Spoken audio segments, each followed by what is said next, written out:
Armed forces and allies search for 60 missing soldiers in Mali. And Nigerian President Muhammadu Buhari in South Africa for state visit. Hello and welcome. You're watching Africa Live. We're coming to you live from Nairobi. I'm Hannah Viviers. Here are more stories making headlines this hour. Nigeria's central bank increases pressure on commercial banks to lend more. An Ethiopian techpreneur finds digital solutions to community-based problems. We begin in the Eastern Democratic Republic of Congo, where rescue and search efforts are ongoing after an unlicensed gold mine collapsed. At least 16 people have been killed. Authorities fear the death toll could rise. There were more than 20 people working on the gold seam at the time of the accident. The accident at the Campene mine once again highlights the dangers of unregulated mining methods that compromise safety. In June, at least 43 illegal miners died in a landslide at a copper and cobalt mine run by Glencore in southern Congo.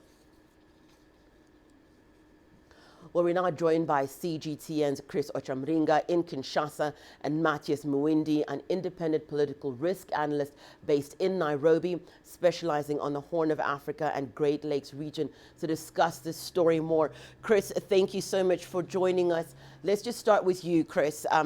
Just tell us the latest about this gold mine and what you can give us an update on what is happening now.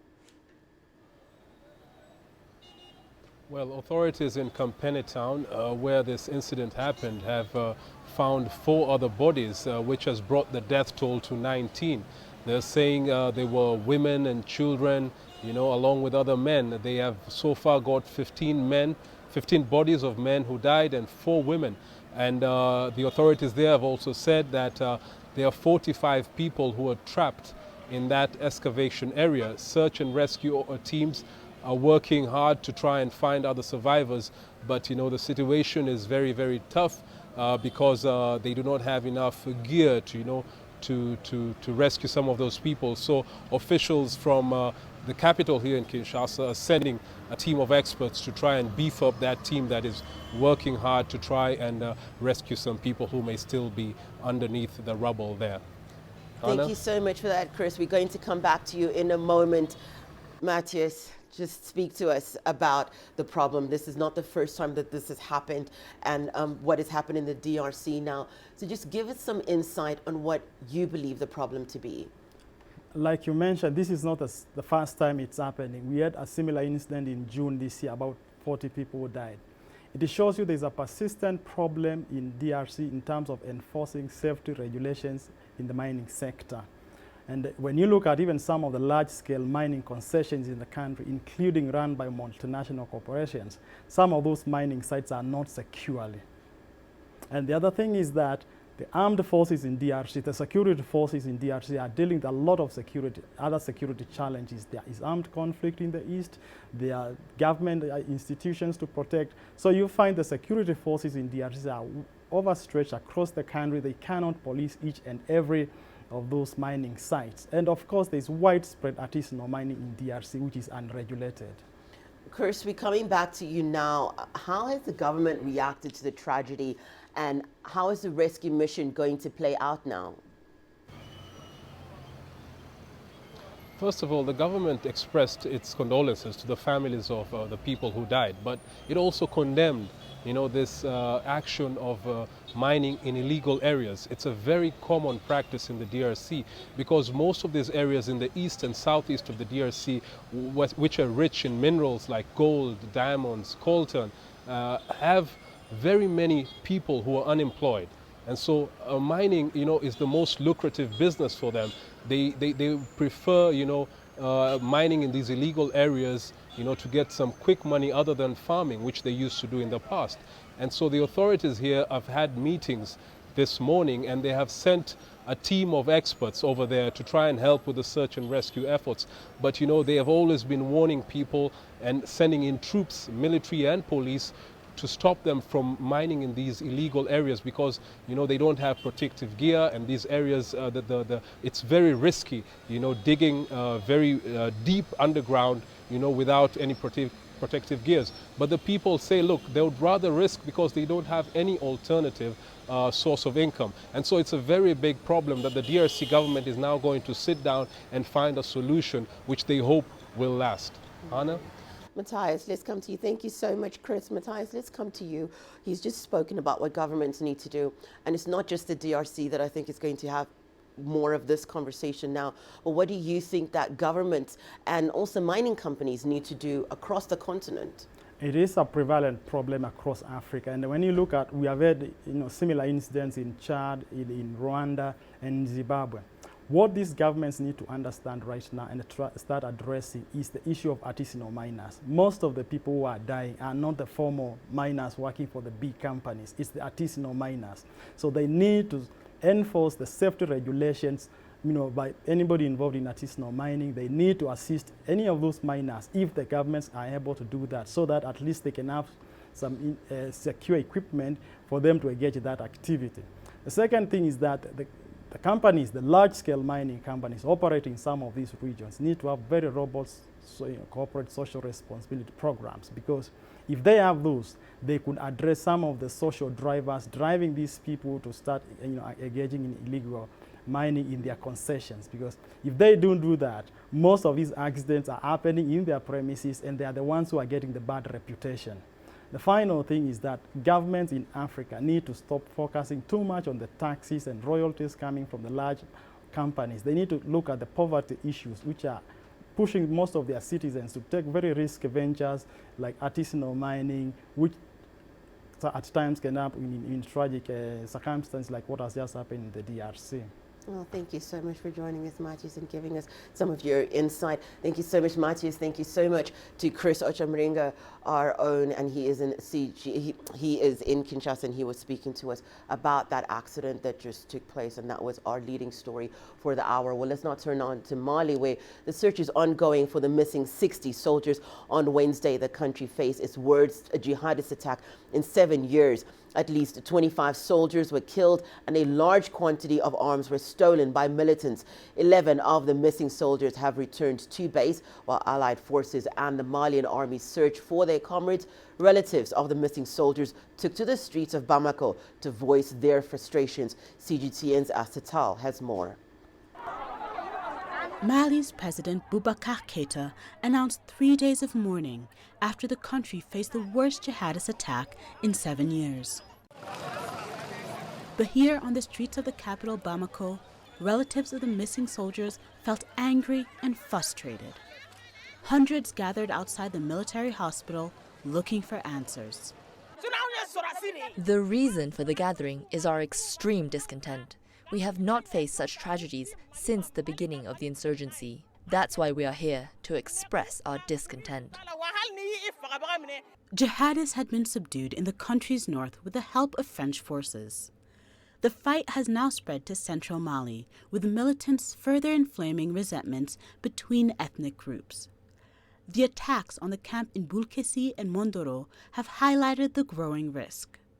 The UN, which has peacekeeping missions in the country, strongly condemned the militant attacks. Our colleagues in the UN peacekeeping mission in Mali said today they are dismayed by the toll of the simultaneous terrorist attacks on a Malian G5 Sahel unit position in Bulkesi and the Malian armed forces in Mondoro that took place on September 30th and October 1st in central Mali. The mission and all of us extend our deepest condolences to the governments of Mali and the grieving families. The mission wishes a speedy recovery to all those injured. The Sahel G5 forces, French forces, and the UN peacekeeping mission are assisting Mali in its efforts to search for the remaining soldiers. Astatal, CGTN. Well, a new study from Plan International and the Gina Davis Institute is taking a closer look at women in film. The study analyzed the 50 top grossing films of 2018 in 20 different countries and found that women were less likely to be portrayed in leadership positions. It also found that women were 4 times more likely than men to appear nude. According to the study, when women were portrayed in leadership positions, they were also more likely to be sexually objectified. Well, joining us for more on this story, we're joined by Evelyn Wambui. She's a regional media and communications specialist with Plan International's Eastern and South African region. Thank you so much for joining us, Evelyn. Thank you for having me, Hannah. Tell us more about this report. So this report is looking at how the media and film stereotype women and young girls, and in that inhibiting their leadership ambitions and their lives. So it's a report that's looking at why this is taking place, because essentially, one, there are no female directors who maybe lead films in the... So the report looked at 56 films in 20 countries and found out that in all 56, there's no single female director in any of them. There's only one female producer in maybe 3 movies, and there's at least one writer. So the voice of the women, the voice of the young girls is never heard. So what happens is that the stereotype continues. If there's a female leader in a film or a media excerpt, then they're seen as second-based. And if they're seen, then most of the time they're either nude, partially nude, or totally nude. So a lot of the girls, and this is essentially why the report was done, to ask the girls, how do they see themselves in the media, and what does this mean for them, and what does it mean for other people, and how they see them. So a lot of the girls are saying that we want to be leaders, but the depiction of what leadership is like in the media is different. It's sexualized, it's objectified. So I may want to be a leader, but does it mean that I have to be sexualized or objectified for me to be a leader? So this report now is supposed to talk to people and ask them, is this what we want for our future girls? So essentially, it's that, to make sure that we put a voice to the girls and we help rewrite her story. Yeah. What was the main aim of the report? You've given us a lot of the gist of what the aim was, but can you just elaborate more on what you wanted to be able to get out of this report once you had the findings? This report is actually an opportunity for girls to share their voice. It's an opportunity for girls to say, you know what, we want you people to rewrite our stories. Film producers, governments, how can you tell the girl's story differently? Because this is a situation on the ground. A lot of, like, for example, there is the overall makeup when it comes to a film. A lot of the characters reflect not on the audience, they reflect on the directors who are there. And a lot of them are men. So the story that is being told from a man's perspective, you know, what they think about women, what they think women should be, women should look like. So how are we able to put the female voice in the picture? We have to do that by allowing female producers to sit in, female directors to direct, so that their voice is out there, so that women are seen as something more than just objects, you know, sexual, fantasy. They're seen as more, as diverse, because women are very diverse in thinking, they're diverse in ways that they work. So why are we boxing them in one thing? So essentially, this report is a voice to the society, actually. And you know, this just cannot start from the film and the media. It has to start from the grassroots level. We need to sort of rearrange our cultural thinking, shift our thoughts and our perspectives on women, so that we're able to change the narrative now for the sake of the young girls. Because a lot of the report talked to girls, about 10,000 girls in 19 countries, and asked them, what would you want to be changed? And this is the voice of girls saying, you know what, represent us better. Let us have role models who we can be able to look up to and say, you know what, I want to grow up and be like that. Not for girls growing up being scared to be leaders, because being a leader would mean, you know, objectifying yourself or sexualizing yourself so that you're able to get a position. So how are we empowering the future generation? And how is the current generation fighting? We also want the women who are there, because truth be told, a lot of positive strides have been made. It's the film and the media industry is not the same. Women are having positions, but it's just the exception, it's not the norm. So we want this conversation to get to a point where it's now the norm, it's not an exception, and women and young girls will feel like if they get into the media or the film industry, they'll not be victimized, they will not be discriminated, their voices will be heard, and their opinions will be placed at the table, so that the younger generation watching would be like, you know what, I want to grow up and be like Hannah. So Thank you so much for joining us, Evelyn. That was a great insight, and it's good to know what prompted this, where did it come from, where are we going with it. So thank you so much for giving us that. Thank you very much for having me. Well, we'll move on to Somalia now, where a 2-day conference in Mogadishu looked at progress made on security, political and economic fronts. CGTN's Abdulaziz Billo has more. With less than 2 years before the next general elections, Somali authorities say that this international partnership forum will allow the international community to increase its support towards the realization of a stable, democratic and functioning state in the Horn of Africa. They have agreed to focus on priorities related to security, economic reform, debt relief, fight against Al-Shabaab, continuing and concluding the fight against Al-Shabaab, and inclusive politics. The community was committed already to helping Somalia on its development and reform path. The gathering brought together more than 50 countries. The top UN diplomat to Somalia says, despite the gains made so far, there was need to set clear objectives and timelines before 2020. Time is limited, resources are limited, and so this was really the purpose of the Somalia Partnership Forum, to take stock as we come to the last perhaps 15, 18 months of this administration, this mandate, and look at what has been accomplished, but more importantly, look at the critical priorities that must be achieved in 2020. This partnership forum aims to take stock of recent progress made by the Somali government and set priorities ahead, supported by the international community. Economic and political progress were key issues on the agenda here today. But this meeting has been overshadowed by a bitter standoff between Mogadishu and federal regional administrations that have since boycotted participating in this forum. Puntland and Jubaland failed to send representatives to this forum.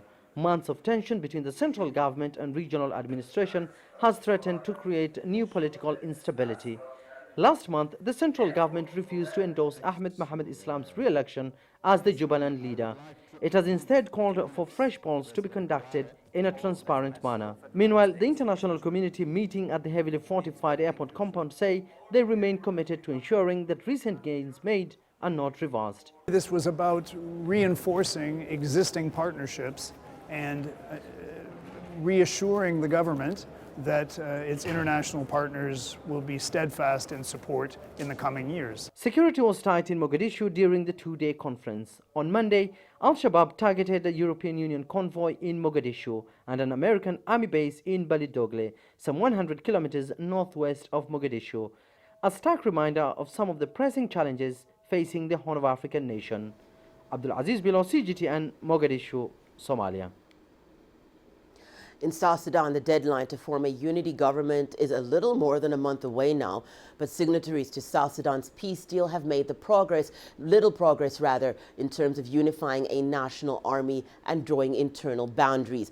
A ceasefire has held for the most part, but peace is still tenuous. CGTN's Patrick Oyet has this report.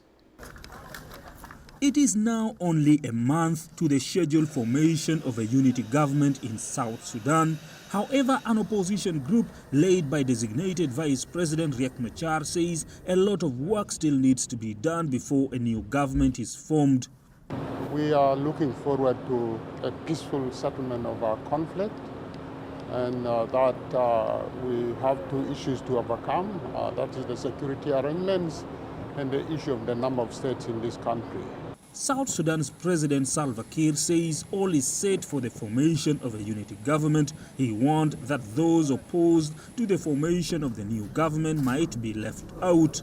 South Sudan is said to have 5 vice presidents according to the current peace deal.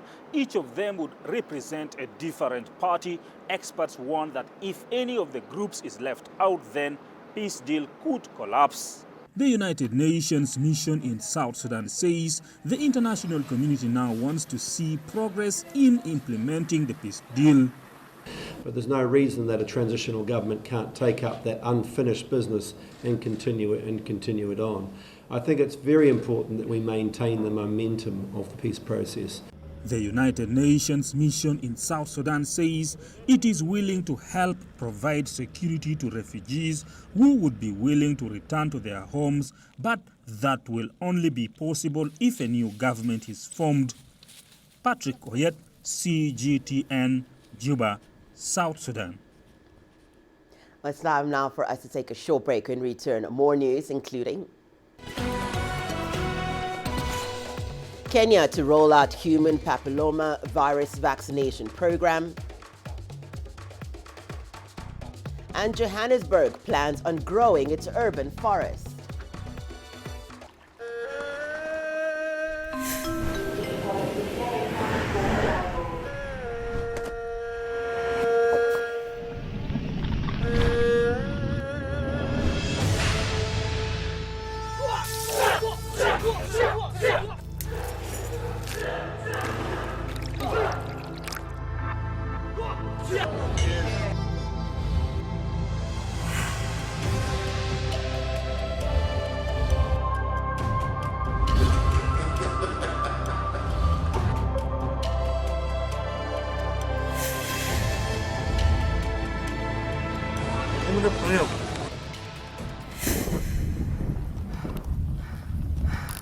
Here with Mr. J. At the Great Wall of China.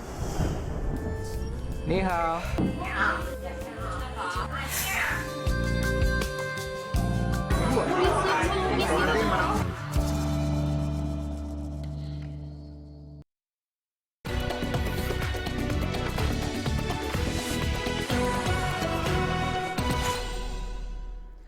Well, Nigerian President Muhammadu Buhari has arrived in South Africa for a state visit. Buhari and President Cyril Ramaphosa have met to discuss bolstering trade ties and political cooperation as both struggle to kickstart their stuttering economies. Buhari is in South Africa for a 3-day state visit. This is the first by a Nigerian leader since 2013. The visit was planned before mobs descended on foreign-owned properties in and around Johannesburg in early September. The Nigerian leader is to hold a town hall meeting with Nigerians living in South Africa. He will use his visit as an opportunity to discuss the welfare of Nigerians and find common grounds for building harmonious relations with their hosts. Well, CGTN's Yolisa Njamela is in Pretoria following President Buhari's official visit to South Africa and now joins us live for more. Yolisa, thank you so much for joining us. Yolisa, Nigerian President Buhari arrived in South Africa on Wednesday for a state visit. What does his itinerary today look like? Well, if I can start at where we at now, currently the two presidents are addressing the media, and there's quite a number of us here. Media personnel that is from literally a number of countries. So it seems like there's a lot of interest in this state visit by the Nigerian President Muhammadu Buhari. Well, the formalities went underway very early this morning, pomp and ceremony done and dusted, and the two presidents met behind closed doors for a number of hours. We do know that the discussions included the strengthening of relations between the two countries, be it political, economical, social, and cultural relations. Of course, one of the major issues that we understand was discussed is the xenophobic attacks that occurred here last month in South Africa, where 12 people lost their lives, to include 12 foreign nationals. So we do know also that later on, after the press briefing by the two presidents, there's going to be a business meeting between officials from the two countries, and that particular meeting will be presided over by the two presidents. Yolisa, thank you so much for joining us. That was our own Yolisa Njamela speaking to us from Pretoria about that the meeting between the two presidents, one from Nigeria and the president of South Africa. Well, still in South Sudan, there are more than 5 million people who could receive food aid before the end of 2019. That's according to the United Nations World Food Programme. This comes after the Food and Agriculture Organization said that 31 African countries, including South Sudan, were in need of external food assistance. CGTN's Patrick Oyet reports.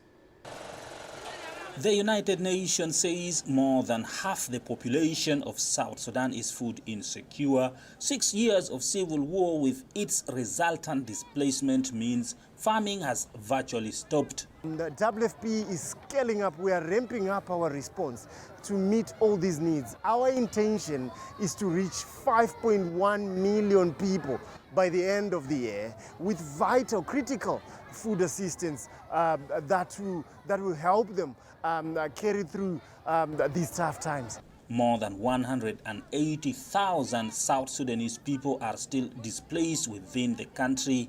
They are sheltering in UN compounds across South Sudan. The displaced depend on food aid. We are really facing a food crisis. The food ration is small. We're given a ration meant to last for 21 days, but it's very little. It can never last for those 21 days. South Sudan's government says some of those who left the United Nations compounds and returned to their homes couldn't cultivate because of late rains this year, further worsening the food security situation. 2019 has seen less violence in South Sudan than recent years, but the loss of infrastructure destroyed during the war makes it difficult for farmers to get their products to market. That means much of what is on sale here is too expensive for most families. South Sudan's government says lasting peace is returning to the country. It is calling on the displaced people to return to their homes. Where are the homes? The homes are all destroyed. They are just open places. The few houses that are not destroyed have become military property. The armed forces have occupied all of them. The United Nations says even if total peace returns to the country, South Sudanese farmers would still need food assistance to be able to settle back in their own homes and begin cultivation again. And with full implementation of the peace deal still some way away, many here are likely to continue facing acute shortages of food. Patrick Oyet, CGTN, Juba, South Sudan. Well, in South Africa, the situation is different. There are high levels of food wastage amid a time of growing agricultural pressures. However, with the threat of global warming an ever-increasing issue, the government and agriculture industry are being forced to think about the way farming must be done for the future. CGTN's Travis Andrews has this report. South Africa may have one of the most productive agricultural industries on the African continent, but a lot of good food continues to go to waste. According to research statistics, around 10 million tons of food go to waste every year, 70% of which are fruits, vegetables and cereals. That is, even though many impoverished communities still go to bed hungry at night. But the government believes arresting the situation requires a more cohesive approach. What we're trying to do is increase awareness and advocacy around food production in South Africa, and when to harvest, how to produce, how to package your produce properly so you can get it to the market in the correct format and in the correct way. And then also there's multilateral partnerships with other government departments like the Department of Transport to ensure that the roads are sufficient for the trucks to be able to get to market on time. South Africa, though, does produce around 31 million tons of food every year, some of which is exported to the rest of Africa. Farmers have used mechanization to improve their efficiency as well. But smart farming is an ever-evolving issue that requires a meeting point for technology, science and knowledge. There are other more practical ways as well to improve the ability to produce more food. The department's looking at the removal of invasive alien plants to increase food security, because by removing invasive alien plants we are able to increase the amount of land available for food production and thereby also increasing agricultural potential of land. Which in doing so will increase the amount of water resources to be able to farm better, smarter and more efficient, which proved to be critical for Western Cape farmers during the worst drought in over 100 years. The farming sector in the Western Cape plays a critical role in the total agricultural output of the entire country. So a lot of focus on increasing productivity starts here. And rethinking the way land is used is one start. A lot of people are using a term now called regenerative agriculture. So how do we start to implement agricultural practices that actually feed people and the land at the same time? Can we learn from the knowledge from centuries, from millennia of people living here in Africa, for example, in China? We lived on the land, and we lived on the land for many thousands of years in a more sustainable manner. Overall, though, South Africa still remains one of Africa's leading food producers, with an agricultural sector adapting to the changing times using smart farming techniques. And increased awareness about food wastage is an issue that is becoming more and more prevalent in communities across the country. Travis Andrews, CGTN, Cape Town. In Kenya, 9 women die from cervical cancer every day. That number is projected to more than double by 2040.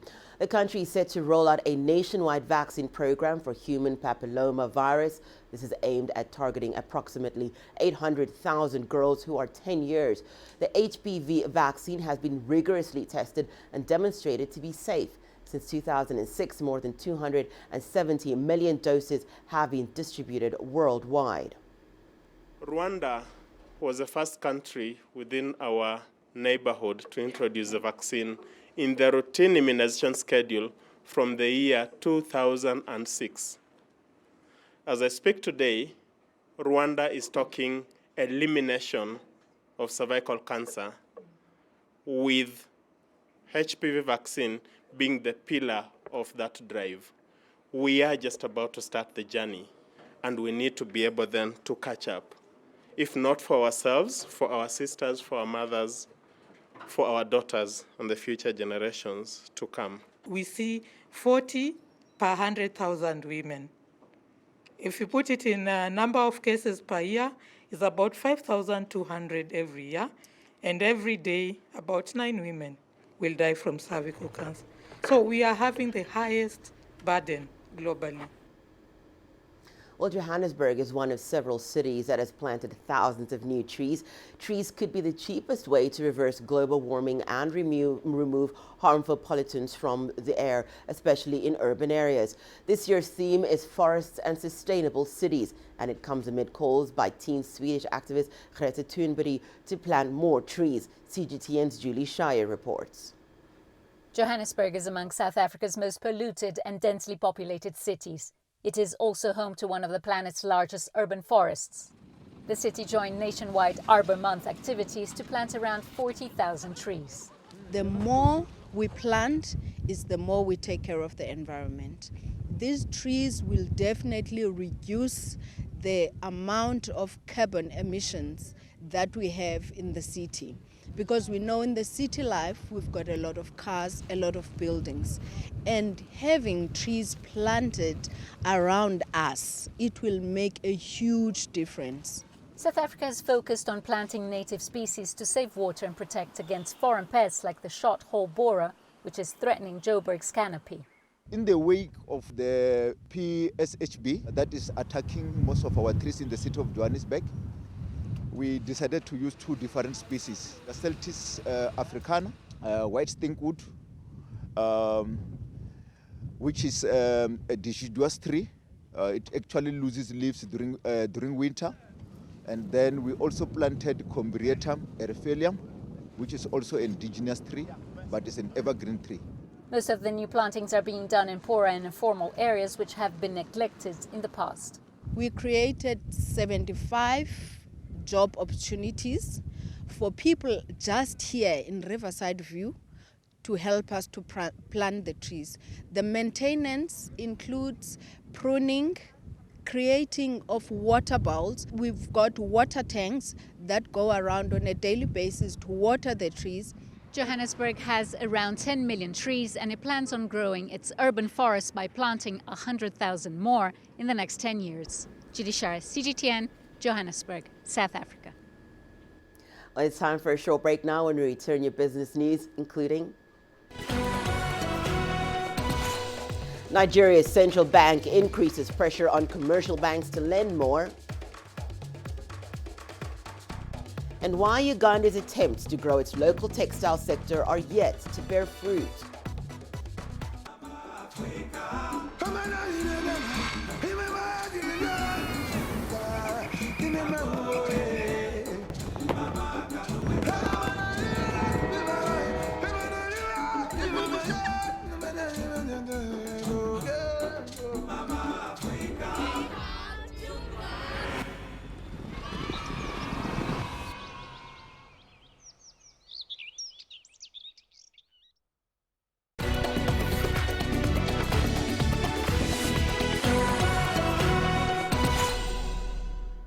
Welcome back. You're watching Africa Live. Well, Nigeria's central bank has mandated lenders to increase their minimum loan-to-deposit ratio to 65%. essentially requiring them to lend more to the economy.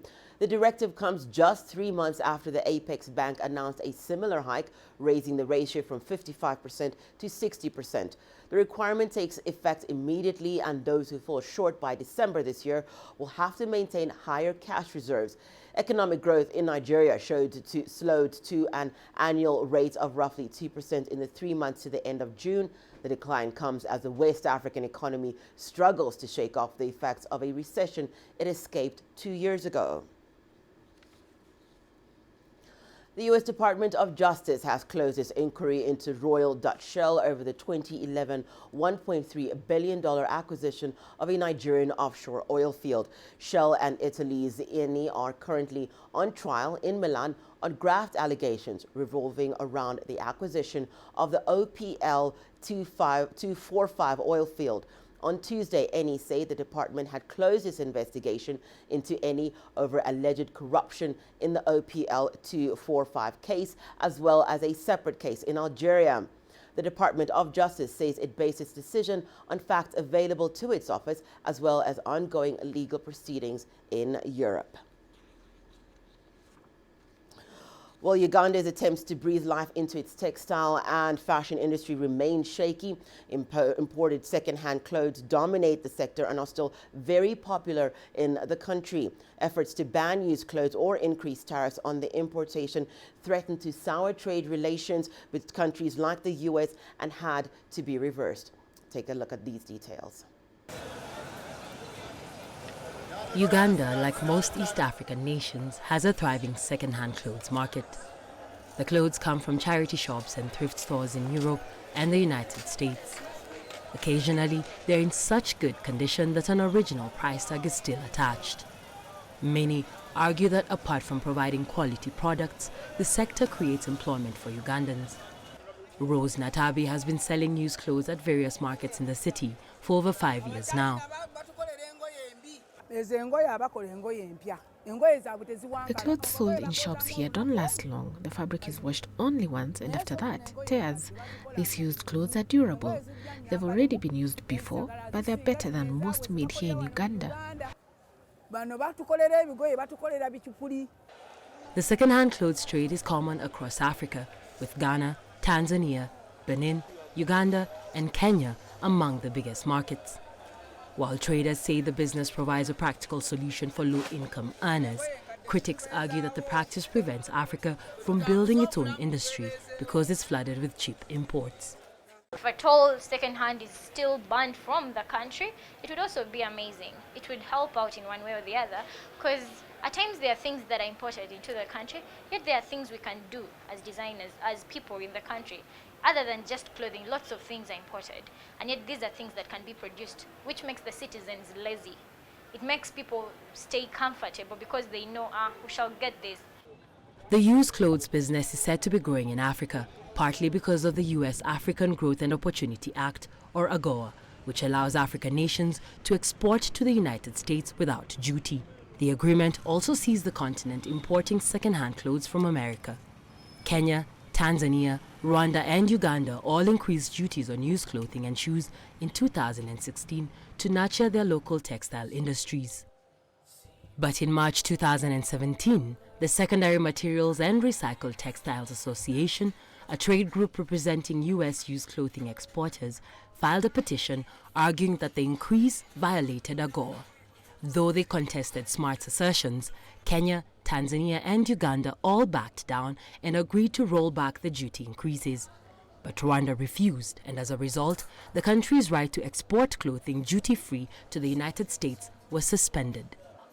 But in terms of the benefits, we know that since the United States has raised alarm, they're actually benefiting from us importing second-hand clothes. And the benefit goes to a tune of about 151 billion US dollars just from the ESC, because that's about how much we spend importing second-hand clothes. And when you compare that with the amount of money that we actually gain from this particular trade, it's about 231 million US dollars. So it's really the US that is benefiting. Uganda says it's working on a strategy to boost its cotton, textiles and apparel sector and plans to create about 50,000 new jobs in the process. Alexandria Majala for CGTN. Well, still on textiles, traditional weavers in Somalia are battling a flood of inexpensive clothes and textiles from imported abroad. Although the market for second-hand clothing keeps hundreds of thousands employed across East Africa, many local textiles industries have ground to a halt. CGTN's Daniela Pearson has more. A workshop tucked away in a neighborhood of Somalia's seaside capital, Mogadishu. Here, Abdullah Ali weaves a textile known as a lindi.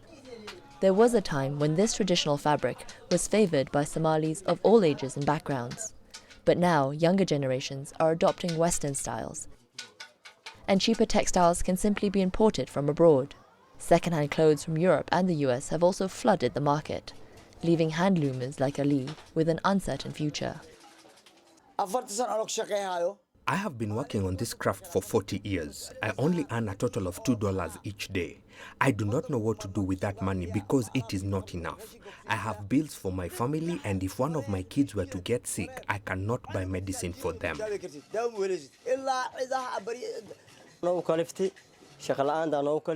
I do not know any other professions like masonry or carpentry. I only know how to weave, but there is less work now. Somalia isn't the only country facing this problem. Many textile industries across East Africa have collapsed over the past 30 years. They simply could not compete with the cheaper imports. I buy these clothes to promote local production and encourage them to make more clothes. I spent $29 for 4 pieces. East African governments have tried to impose higher taxes on imports to boost local production. But these efforts have been met with threats of reduced business by countries like the US. These clothes are much better than the imported clothes because their quality is better since they were woven by hand. The market is not good these days. I will keep marketing traditional clothes and telling people that they are not that expensive. Although the cheaper new and second-hand clothing is a multi-billion-dollar industry in Africa, many still believe that the preservation of local fabrics is worth fighting for. Daniela Pearson, CGTN. Zimbabwe's central bank has banned mobile money cash out and cashback services. It's also banned quoting in foreign currencies as part of the latest measures to clamp down on illegal currency trading. CGTN's Farai Mwakutuya has the details. In Zimbabwe, it's hard to find cash in the bank, but it's readily available on the streets, where some mobile money agents have been selling it for a fee. Premiums of up to 65 cents on every dollar were being charged to swap banknotes for electronic funds.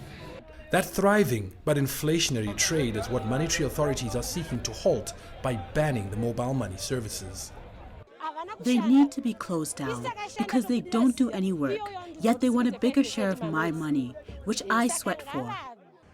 On Tuesday, several agents didn't open, uncertain about how to proceed, leaving their clients in limbo. We are in need of money and we are in need of money and we need the money. What determines the percentage are the market forces of demand and supply. So we negotiate a rate that's acceptable to both buyer and seller. No one is forced to trade. Zimbabwe's central bank has rolled out a number of currency reforms, including banning the use of and quoting for goods and services in foreign currency as it tries to rein in parallel market trade. Not everyone is convinced that this latest measure will provide a lasting solution to the long-running currency crisis, and that's because they say it's addressing symptoms and not the root cause. We're too much dependent on imports as an economy. So there's a high demand for foreign exchange by everyone, whether it's in the informal sector or in the business sector. And in order for these people to access this foreign exchange, they need cash in their hands so they can go and buy this forex, right? So removing eco cash does not resolve the fundamental issues of this economy. It's a temporary measure. So people will use alternative means. Econet Wireless, which dominates the mobile money market with over 10 million registered users, filed an urgent High Court application on Tuesday to have the ban lifted arguing that it's indiscriminate and will affect millions of innocent subscribers. Farai Mwakutuya, CGTN, Harare, Zimbabwe. Well, it's time now for us to take a short break, but before we do, here's what's still to come. Ethiopian techpreneur finds digital solutions to community-based problems. Africa Live. Find your voice.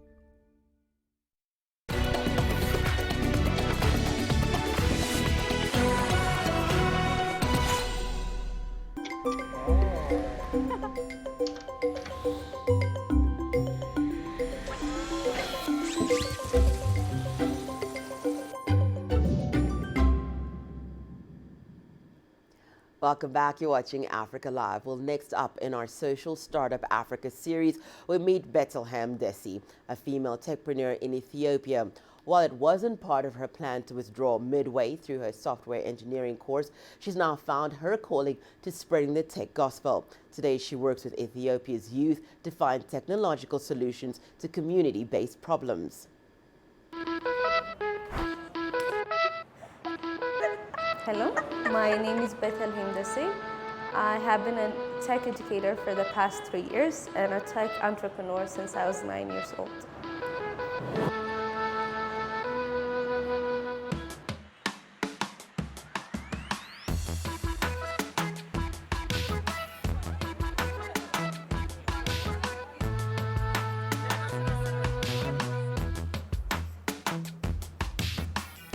I grew up in a city called Harar, which is found in the eastern part of Ethiopia, but then I moved to Addis after I was 10 years old. I started coding professionally, I think I would say when I was 12 years old, because once I came to Addis from Harar, I joined a government agency called INSA, and I was able to find mentors and actually work on real-life projects there. Oh, I was supposed to be a third-year software engineering student, but I stopped. So, yeah. Yeah. I'm announcing that now. This is my first time telling that I'm a dropout. So, yeah. Exclusive content.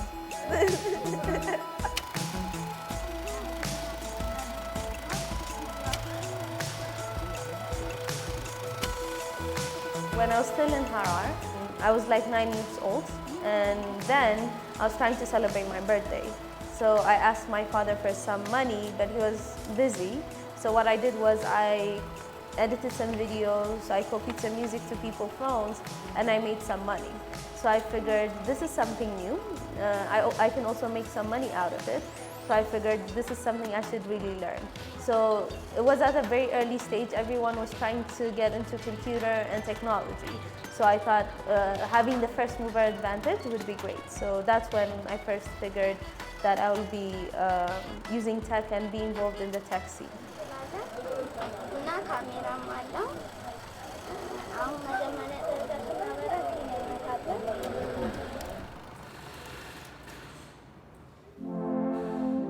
Here at the ICOG office today, we have Solvit 2019 participants showing their prototypes.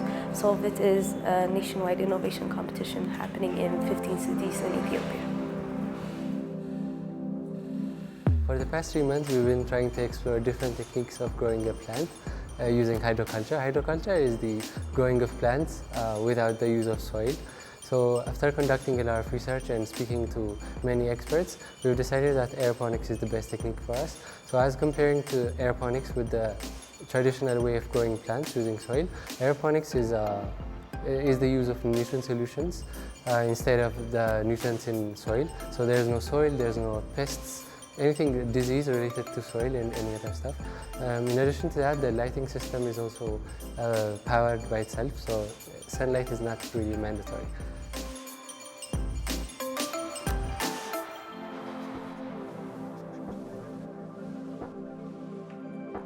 So with ICOG, I have partnered to work on 2 projects. One is called ICOG Anyone Can Code, which focuses on teaching young children from age 8 to 18 on the basics of coding and robotics. And the other one is called Solve It. As the name suggests, is solving your community problems by the local people. So it's more of democratizing technology, since it's from ICOG, which is from us, by the people and for the people. So I'm currently engaged in 2 of these projects.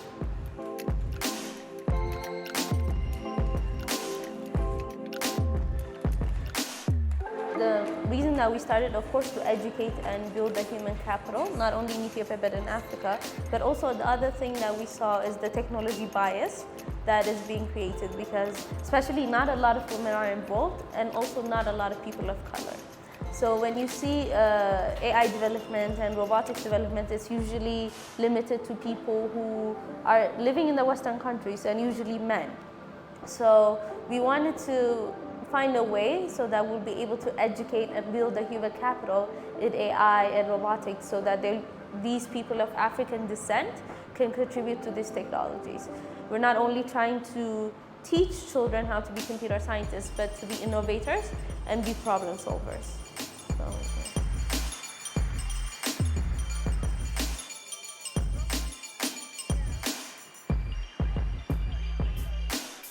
Now we're at Rice International School, where ICOG Anyone Can Code after-school program is being held. Now we'll meet one of our brightest students from this after-school program. Let's go.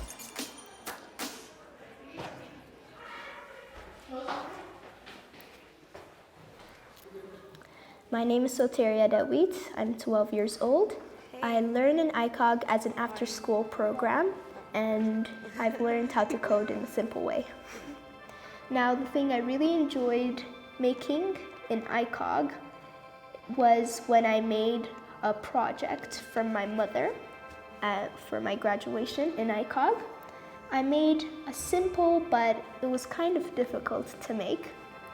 I was making a place called Scratch Town, where the Scratch Cat, the main cat, as you see over here, would walk around and show you around the place. I added 3 buildings that it would go enter. I had a theater, a maths palace, and a game galore.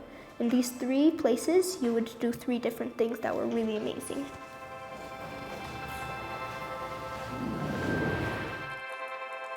So instead of ourselves fixing the problems, we believe in actually giving the people the chance to fix their problems. So we give them the tools and the necessary resources to come with innovations that would solve the problems that are currently happening in the country.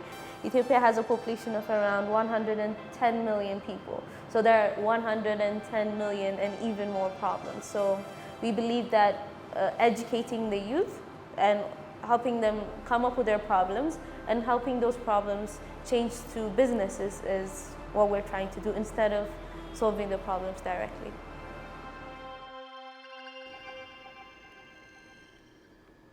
Well, your sports news is up next after the short break. Here's what you can expect. Mohamed Salah brace inspires holders Liverpool to 4-3 UEFA champions.